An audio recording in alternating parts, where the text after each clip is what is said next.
My dear students, this is class 12 maths exercise 10.7 question number 1 பார்க்க போகிறோம். Solve பண்ண சொல்லியிருக்காங்க பாருங்க. ஃபர்ஸ்ட் ஆஃப் ஆல் இந்த ஈக்குவேஷனை வந்து dy by dx plus py equal to q அப்படின்ற இந்த ஃபார்மேட்டுக்கு கொண்டு வரணும். ஓகேவா? ஸோ இங்கே பாருங்க cos x இருக்கு இல்லையா இதோட. ஸோ நம்ம என்டையர் ஈக்குவேஷனை cos x ஆல் டிவிஷன் பண்ணும்போது இந்த cos x போயிடும். அப்போ divide the entire equation by cos x, then cos x dy by dx இதுக்கு அடியில் ஒரு cos x போடலாம் plus y by cos x sin x equal to 1 by cos x. So entire ஈக்குவேஷனை நான் cos x all division பண்ண போகிறோம். இப்போ இது வந்து கேன்சல் ஆகிடும். இங்கே பாருங்கள் sin x by cos x என்ன வரும், tan x வரும். அப்போது dy by dx plus tan x y equal to 1 by cos x என்ன secant x ன்னு எழுதுவோமா.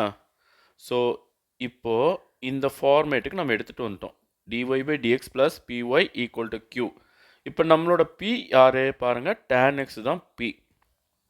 q யார், secant x. ஓகேவா? இப்போ நம்ம இன்டகிரேஷன் ஃபேக்டர் கண்டுபிடிக்கணும். ஸோ இன்டகிரேட்டிங் ஃபேக்டர் என்னன்னு பார்த்தீங்கன்னா e power integral of pdx. Okay, இங்கே பாருங்கள் p என்ன, tan x. அப்போ e power integral of tan x dx. Okay, so tan x ஓட இன்டகிரேஷன் என்னன்னு பார்த்தீங்கன்னா log secant x equal to e power log secant x. இப்போ என்ன ஆகும், ஈக்கு பவர் லாக் வந்திருக்கும் போது ஈக்கும் லாக்கும் கேன்சல் ஆகிடும். சீக்கண்ட் எக்ஸ் தான் நமக்கு ஆன்சராக கிடைக்கும். அதாவது இன்டகிரேட்டிங் ஃபேக்டர் என்னன்னு பார்த்தீங்கன்னா secant x, I mean e power integral of P dx equal to secant x. ஓகேவா?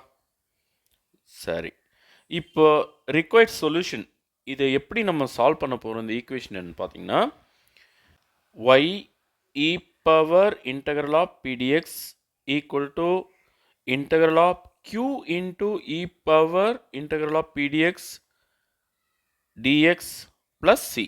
இதுதான் required solution. ஓகே, நமக்கு இந்த வேல்யூ என்னன்னு தெரியும், secant x. ஸோ இந்த ரெண்டு இடத்துல நம்ம secant x போட போகிறோம். அப்போ y secant x equal to integral of நம்மளோட q யார் பாருங்க, சீக்கண்ட் எக்ஸ். அப்போது சீக்கண்ட் எக்ஸ் க்யூக்காக secant x.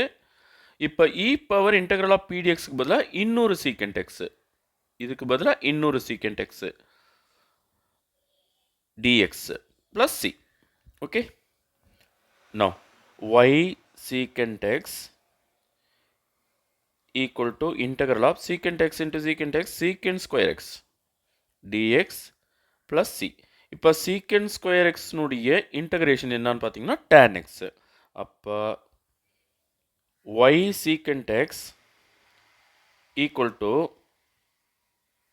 tan x plus c. okay, now y secant x ஆக்சுவலாக நீங்கள் இந்த ஸ்டெப்போடு நிறுத்திட்டாலும் உங்களுக்கு ஃபுல் மார்க் கிடைக்கும். பட் அவங்க புக் ஆன்சர் வந்து சிம்பிளிஃபை பண்ணி கொடுத்துருக்காங்க, நம்மளும் கொஞ்சம் சிம்பிளிஃபை பண்ணிக்கலாம். ஈக்குவல் டு டேன் எக்ஸ்க்கு என்ன போடுவோம், sine x by cos x இல்லை சி கடியில் ஒரு ஒன்று போடுவோமா. Then y into secant x என்னன்னு எழுதுவோம், 1 பை காஸ் எக்ஸு. கரெக்டாக? ஈக்குவல் டு இப்போ இவங்க ரெண்டு பேருக்கு எல்சிஎம் எடுத்து காஸ் எக்ஸு எல்சிஎம். அப்போ எல்சிஎம்முக்கு மேலே இருக்கிற sine x as it is. But இங்கே கிராஸ் மல்டிப்ளிகேஷன் பண்ணும்போது சி காஸ் எக்ஸு. ஓகேவா? C cos x. இப்போ அடியில் இருக்கிற காஸ் எக்ஸ் கட் பண்ணிவிடுவோம். Then y equal to sine x plus C cos x. Okay, இதுதான் உங்களுக்கு புக் ஆன்சராக கொடுத்துருக்காங்க. Thank you students.